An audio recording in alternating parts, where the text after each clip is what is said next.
Hello everyone, कैसे हैं आप लोग। So welcome to our channel ICM education. और इस वीडियो में हम लोग देखने वाले हैं यहाँ पे गेट 2005 इलेक्ट्रिकल ब्रांच में आया हुआ एक क्वेश्चन है जो कि आइगन वेक्टर पे बेस्ड था और ये क्वेश्चन था 2 मार्क्स का वहाँ पे।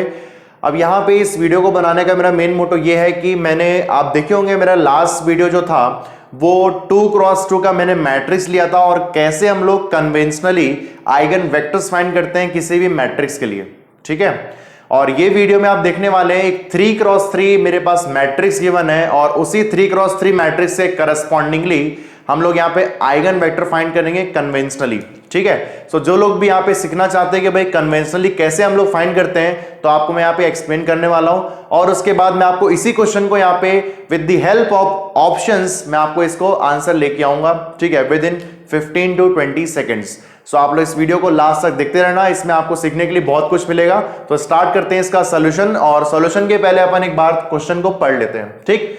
सो क्वेश्चन लिखा हुआ है for the matrix A 3 -2 2 0 -2 1 0 0 1 one of its eigen value is equal to -2। देखो आइगन वैल्यूज यहां पे ऑलरेडी मेंशन्ड है और उसके लिए which of the following is an eigen vector. क्या आपको बात समझ में आ गई यहां तक, ठीक है।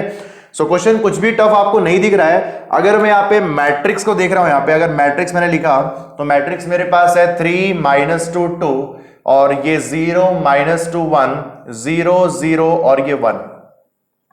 एक 3x3 का मेरे पास मैट्रिक्स है और ये 3x3 की मैट्रिक्स की बात करें हम लोग तो यहां पे आपको बोल रहा हूं कि मैं आइगन वेक्टर फाइंड करना है। और आइगन वेक्टर आप फाइंड करते हो, एक बात आप मुझे बताओ, आइगन वेक्टर फाइंड करने के लिए आपको आइगन वैल्यूज पता होनी चाहिए और आइगन वैल्यूज जब भी आप फाइंड करते हो किसी भी मैट्रिक्स का तो मैंने आपको हमेशा रिकमेंड किया हुआ है कि पहले वो मैट्रिक्स कौन से स्क्वायर है, कौन सा स्क्वायर मैट्रिक्स है वो अपन चेक कर लेते हैं। यहाँ पे अगर मैं यहाँ पे चेक कर पा रहा हूं तो भाई आपको दिख रहा है कि लीडिंग डायगोनल एलिमेंट्स का जो नीचे वाला ट्राइंगल है उसके सारे एलिमेंट 0 है। इसका मतलब क्या है सर? इसका मतलब ये है कि ये जो ट्राइंगल बना हुआ है ये अपर ट्राइंगुलर मैट्रिक्स को शो कर रहा है और उसके लिए जो आइगन वैल्यूज होती हैं उस पर्टिकुलर मैट्रिक्स के लिए वो होती है उसके लीडिंग डायगोनल एलिमेंट्स। क्या आपको बात समझ में आई? ठीक है, इसका मतलब है कि λ1 = 3, λ2 = -2 और λ3 = 1। तो 3 डिस्टिंक्ट आइगन वैल्यूज मेरे पास यहां पे बात हो रही है। अगर ये डिस्टिंक्ट आइगन वैल्यूज है तो कंफर्म है कि इससे जो आइगन वेक्टर्स निकलेंगे वो भी लीनियरली इंडिपेंडेंट होंगे। क्या आपको बात समझ में आ रही है? तो मैं यहां पे एक छोटा सा कमेंट जरूर लिखूंगा कि यहां पे आपको मिल रहा है यहां पे डिस्टिंक्ट आइगन वैल्यूज। ये बहुत ही इंपॉर्टेंट चीज मैं आपको लिखवा रहा हूं यहां पे और इसके करस्पॉन्डिंग आपको यहां पे मिल रहा है corresponding eigen vectors are linearly independent. ठीक है, ये अपने को लिखना चाहिए वहां पे बॉक्स बना के, अलग पेन से आप अपने नोट में लिखिए इसको और आपको ये बहुत काम आएगा। ये सब पॉइंट्स आपको बीच में बताता रहता हूं।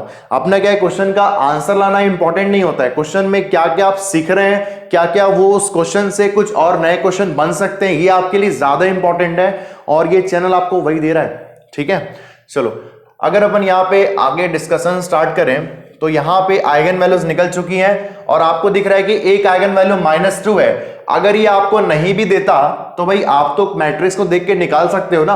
और क्या लिखा है मेरे पास, एक -2 है। तो ये मेरे पास क्वेश्चन में गिवन है और सबसे पहले एक काम करते हैं, इसी के करस्पॉन्डिंग आइगन वेक्टर अपन निकाल लेते हैं, ठीक है। सो देखो यहाँ पे मैं ले रहा हूं λ2 = -2 की करस्पॉन्डिंग, ये क्वेश्चन में यहाँ पे लिखा हुआ है, ओके। सो अगर इसके करस्पॉन्डिंग ले रहे हैं तो कन्वेंशनली A - λI इसका ऑर्डर क्या होगा, 3x3 का और यहां पे ये आइगन वेक्टर 3x1 और ये हो गया मेरे पास नल मैट्रिक्स 3x1। सो मेरे पास यहाँ पे 3 वेरिएबल्स होंगे और 1 बाय 1 अपन इसे नोट करते हैं। तो ये हो गया 3 -2 2 0 -2 1 0 0 1। ये देख लो, ये मेरे पास हो गया मैट्रिक्स माइनस लैम्डा की वैल्यू क्या है मेरे पास -2 और यहां पे आइडेंटिटी मैट्रिक्स 1 0 0 0 1 0 0 0 1। ये देख लो, ठीक है। और उसके बाद मेरे पास यहां पे है x1 x2 और x3 eigen vectors corresponding to λ = -2 और ये मेरे पास नल मैट्रिक्स। तो ये तो बड़ा आसान सा चीज है, जिसको हर कोई लिख सकता है यहाँ पे 3x1 3x1 3x3 है।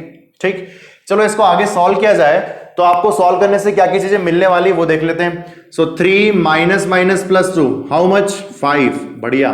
उसके बाद -2, ये तो 0, ये तो -2 हो गया, ये भी ये 2 हो गया, ये 0 मेरे पास, और यहां पे -2, ध्यान रखना क्या बोल रहा हूं, -2 माइनस माइनस प्लस 2 कितना हुआ मेरे पास 0, और ये मेरे पास इसके लिए ये 1, नेक्स्ट 0 0 और ये 1 1 के लिए 1 माइनस माइनस प्लस 2 हो गया कितना 3। ये देखो मैट्रिक्स यहां पे मिल चुका है, और ये हो गया मेरे पास eigen vectors x1 x2 x3 is equal to 0 0 0। ये देख लो यहां पे, ठीक है। सो आपको बात समझ में आ गई होगी। अगर मैं इसके इक्वेशन को सॉल्व करता हूं तो इक्वेशन आपको क्या क्या मिलेंगे यहां पे वो देख लेते हैं। यहां पे तो सबसे पहला मिल रहा है 5x1 minus 2x2 plus 2x3 is equal to 0, ठीक है। उसके बाद आपको दिख रहा है यहां पे 0 into x1 0 into x2 1 into x3, इसका मतलब x3 इक्वल टू 0, ये भी ठीक है अपने पास। और मेरे पास 3x3 is equal to 0। So we have 1 2 and 3 equation to solve this value of x1 x2 and x3, ठीक है। अब ध्यान दो यार, यहां पे तो इक्वेशन नंबर 2 और इक्वेशन नंबर 3 है ना, ये दोनों से ये फिक्स हो चुका है क्या कि भाई सर यहां से ये दोनों से अपन फिक्स कर सकते हैं कि जो x3 की वैल्यू है वो तो कंफर्म 0 होगी। क्या आपको बात समझ में आ रही है? अगर x1 की वैल्यू 0 हो गई तो मैं बोल सकता हूं इक्वेशन नंबर 1 से यहां पे हो जाएगा मेरे पास 5x1 minus 2x2 is equal to 0। ये वाला पार्ट 0 हो गया ना इक्वेशन नंबर 1 से। सो ये वैल्यू आपको मिल रही है, और आप देख पा रहे होंगे यहां पे, आप यहां पे देख पा रहे होंगे क्या कि sir 5x1 minus x2 is equal to 0। इसका मतलब कि अपने पास एक वेरिएबल का आंसर आ चुका है, ठीक है। और यहां पे 3 वेरिएबल्स हैं, और 3 वेरिएबल्स को सॉल्व करने के लिए अपने पास यूनिक वैल्यू फाइंड करने के लिए अपने पास 3 यहां पे सॉल्यूशन मतलब इक्वेशन चाहिए होंगे आपके पास। अब अननोन वेरिएबल 3 है तो नंबर ऑफ इक्वेशंस भी आपके 3 होने चाहिए, लेकिन एक्चुअली कितना इक्वेशन है, सिर्फ 2 इक्वेशन है। एक तो ये हो गया, और ये दोनों इक्वेशन तो एक जैसी दिख रहे हैं आपको। इसका मतलब है कि कंफर्म है कि इससे infinite number of x1 x2 की वैल्यूज आएंगी यहां पे। जैसा आप देख पा रहे हो इक्वेशन नंबर 1 को मैंने आप पुट किया तो यहां पे आपको दिख रहा है 5x1 is equal to 2x2। इसका मतलब x1 और x2 का जो रेशियो है वो है मेरे पास 2/5। ये तो बढ़िया आ गया यहाँ पे, जैसा लास्ट क्वेश्चन यहाँ पे हम लोग देखे थे लास्ट वीडियो में क्वेश्चन, ठीक है। सो यहाँ पे आपके पास दिख रहा है x1 और x2 का जो रेशियो है मेरे पास वो है 2/5, और वैसे ही x3 की जो वैल्यू है वो कंफर्म 0 है, ये तो 0 होगा। लेकिन x1 x2 को सॉल्व करने के लिए अपने पास एक ही इक्वेशन है, और वो इक्वेशन सिर्फ और सिर्फ यही है। क्या आपको बात समझ में आ रही है? हाँ, अब इसका अगर मैं सॉल्यूशन देता हूं तो यहां पे जो आइगन वेक्टर आने वाला है, ये आइगन वेक्टर ये किसके करस्पॉन्डिंग है, फॉर लैम्डा इक्वल टू -2 के करस्पॉन्डिंग, जिसके लिए अपने को आंसर निकालना था।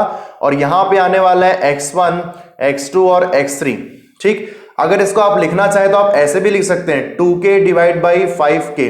क्या आपको समझ में आ रहा है? ठीक है।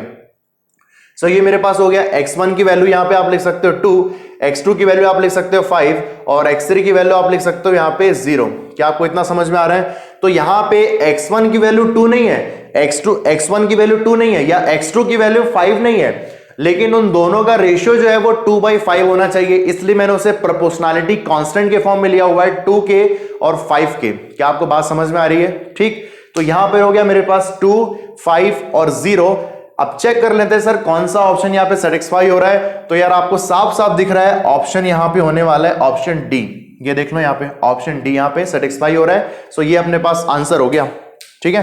सो इसको आप लोग आराम से नोट कर लेंगे, फिर मैं आपको कुछ और एक्स्ट्रा चीजें यहां पे डिस्कस करूंगा जो आपके बहुत काम आएगा गेट एग्जाम के प्रिपरेशन में, ठीक है। सो इसका आप आराम से नोट कर लो।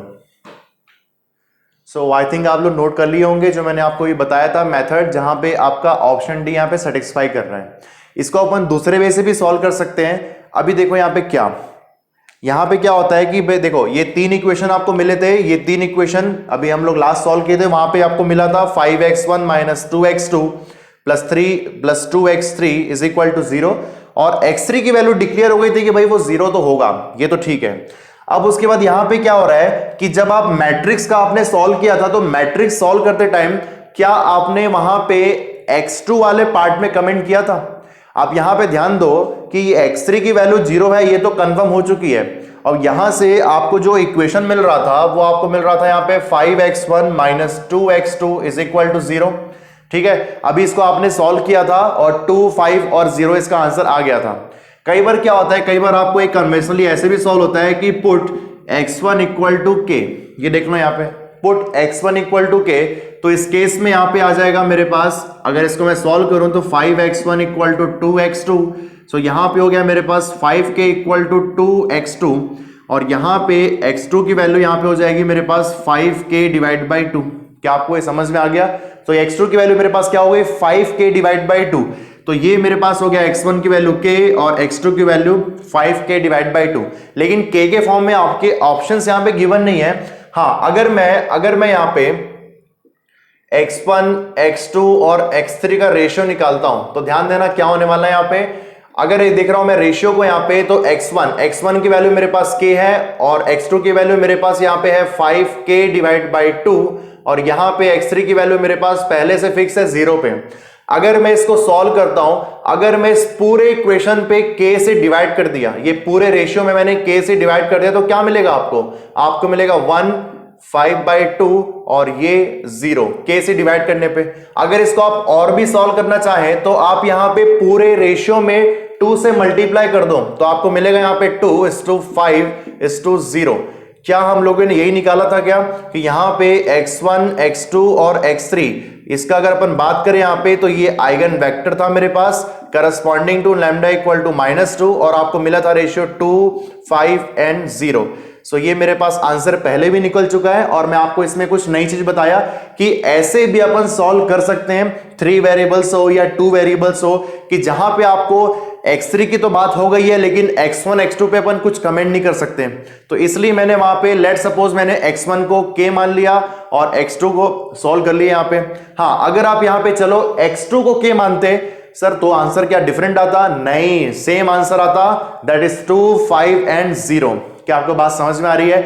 अब देखते हैं, इसको आप आराम से नोट कर लो, और इसके बाद हम लोग देखेंगे यहाँ पे कि कैसे हम लोग इसको एग्जाम के गेट एग्जाम में कैसे सॉल्व करेंगे। ठीक है, उसके लिए कौन सा इक्वेशन हम यूज करेंगे ये आपको मैं अपने प्रीवियस वीडियो अगर आप देखे होंगे तो मैंने आप उसमें बताया हुआ है। ठीक है, लेकिन फिर भी इस बार आपको मैं इस वीडियो में एक्सप्लेन फिर से करूंगा उस इक्वेशन के बारे में, जिसमें हम लोग 15 से 20 सेकेंड पे उसका आंसर निकालेंगे फटाफट। ओके, तो इसका आप आराम से नोट कर लो। सो आई थिंक आप लोग नोट कर लिए होंगे यहाँ पे, और चलो स्टार्ट करते हैं इसका जो पार्ट हम लोग यूज करते हैं गेट एग्जाम में आइगन वेक्टर फाइंड करने के लिए। ठीक, तो देखो यहाँ पे आइगन वैल्यूज आपको मैंने पहले से निकाल ली है, 3 है, -2 और 1। ठीक है, अब इसका अगर अपन देखते हैं, सबसे पहला ऑप्शन ए, अगर मैं स्टार्ट कर रहा हूं ऑप्शन ए को मैच करना, सो आप लोग जानते हो क्या ये फॉर्मूला, कौन सा फॉर्मूला सर, कि ax, इसको मैं फिर से यहां पे लिख देता हूं, a माइनस लैम्डा आई। ठीक है, और यहां पे हो गया मेरे पास आइगन वेक्टर और इक्वल टू 0। इसको आप आगे सॉल्व करते हो तो आपको मिलता है ax minus lambda x equal to 0 और ax is equal to lambda x. ये आप जानते ही होगी इसको, इस पार्ट को। तो इस पार्ट को अगर अपन जानते हैं तो इसी को यूज करते हैं किसके लिए, गेट एग्जाम में अपन कैसे सॉल्व करेंगे, आइगन वेक्टर्स फाइंड करना है तो। ठीक है, अब देखो ऑप्शन ए की बात करो तो ऑप्शन मेरे पास क्या लिखा हुआ है, ऑप्शन के अकॉर्डिंग जो x है मेरे पास वो है मेरे पास 3 -2 और ये 1।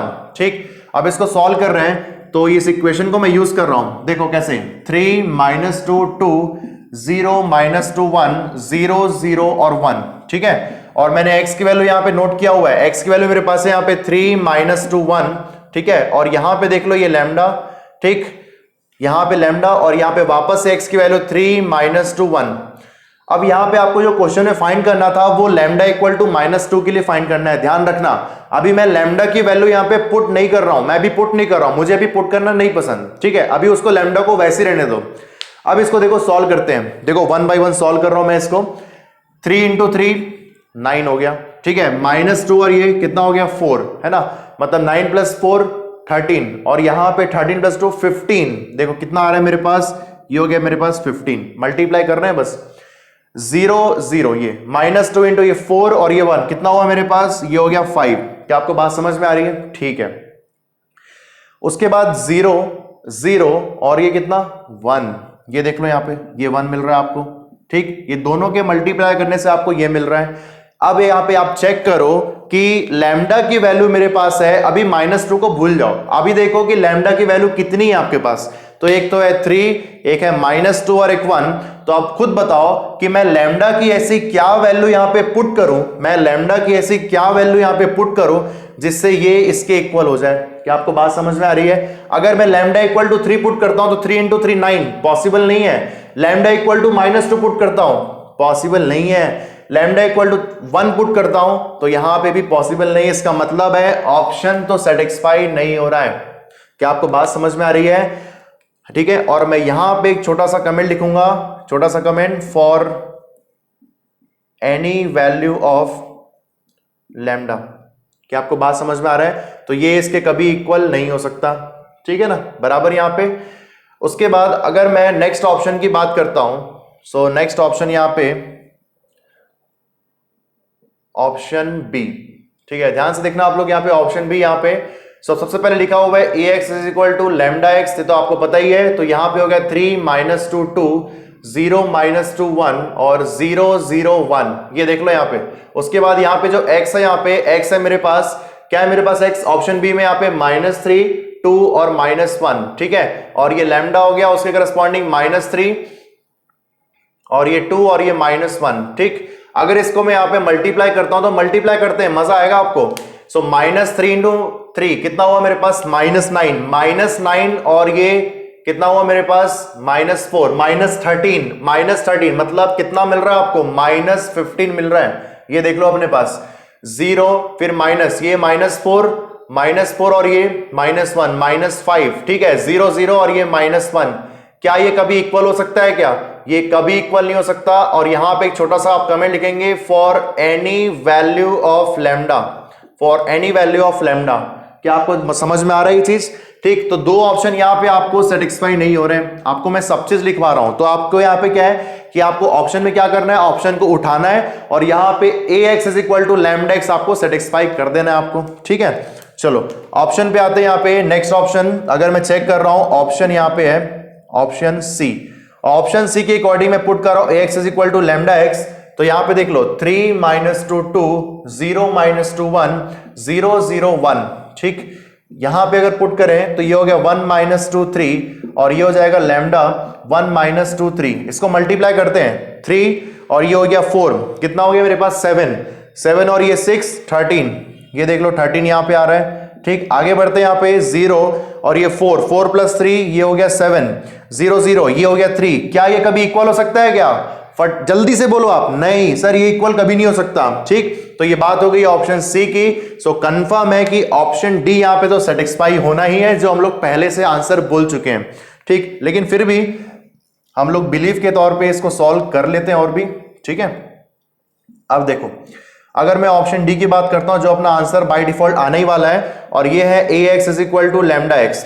फटाफट करते हैं 3 -2 2, 0 -2 1 और 0 0 1, ठीक। ये हो गया मेरे पास और यहां पे पुट कर रहे हैं हम लोग 2 5 और ये 0 इज इक्वल टू लैम्डा और यहां पे हो गया 2 5 और ये 0, ठीक। चलो मल्टीप्लाई करो 3 × 2 हाउ मच, 3 × 2 कितना हो गया 6, -2 और ये 5 कितना हो गया मेरे पास, ये हो गया 6 और ये 10, कितना हुआ है मेरे पास, यहां पे ये हो रहा है मेरे पास -4। क्या आपको समझ में आ रहा है? ठीक, 0 फिर ये -2 इंटू ये -10 कितना हो रहा है मेरे पास, ये हो रहा है मेरे पास -10। ये देखो मल्टीप्लाई करके मिलते जा रहा है 0 0 0, ये 1 × 0 ये हो गया 0। अब आप बताओ कि क्या ये दोनों कभी इक्वल हो सकते हैं? तो आप बोलेंगे हाँ सर इक्वल तो हो सकते हैं। किसके लिए? लैम्डा इक्वल टू, यहां पे लैम्डा इक्वल टू -2 के लिए ये दोनों इक्वल होने वाले हैं। इसका मतलब अपने पास ऑप्शन डी सेटिस्फाई कर रहा है। तो इस तरीके से हम लोग गेट एग्जाम में इस चीज को यूज करेंगे आइगन वेक्टर्स फाइंड करने के लिए। सो होप सो आपको ये क्वेश्चन समझ में आया होगा कन्वेंशनली, और अपन देख रहे हैं गेट एग्जाम के लिए भी, ठीक है। चलो हम लोग मिलते हैं यहाँ पे नेक्स्ट वीडियो में। Thank you class, bye bye.